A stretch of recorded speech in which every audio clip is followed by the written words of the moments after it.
d'être avec nous sur le plateau du Morning. Nous sommes le 24 décembre. Ça n'a pas vraiment pu vous échapper ce soir. C'est le réveillon de Noël. Mais pour de nombreux chrétiens, notamment en Orient, vous allez le voir, le cœur n'est pas à la fête. L'État islamique continue de menacer les chrétiens un peu partout dans la région. Direction un petit village syrien où l'on s'apprête à célébrer Noël dans la peur. Joseph Emmanuel. C'est encore le drapeau syrien qui trône ici. Nous sommes à Salad, un village chrétien à une centaine de kilomètres au nord de Damas. Les habitants s'apprêtent à fêter Noël dans la peur. Beaucoup ont fait leurs valises pour être prêts à fuir si le groupe État islamique attaquait. Les gens avaient peur, mais ils ont commencé à se sentir plus en sécurité quand l'armée syrienne est arrivée avec certains groupes de la résistance libanaise, comme le Hezbollah et le Parti national syrien.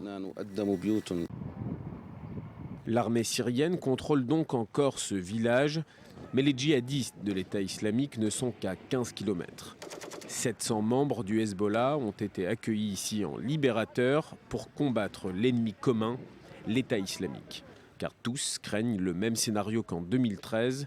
Le front Al-Nosra, la branche armée syrienne d'Al-Qaïda, avait alors envahi le village. Des dizaines d'habitants avaient été tués.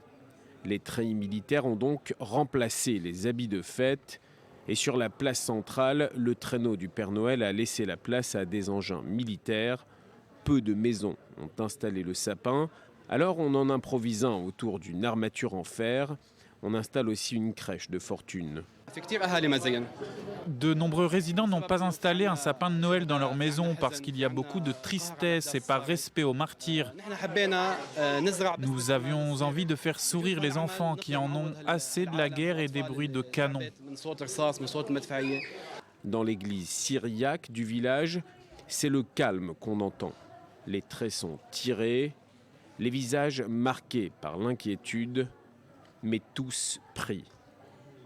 Avant le début du conflit, il y a 4 ans, 12 000 personnes habitaient Salad, en majorité des Syriaques orthodoxes et des catholiques.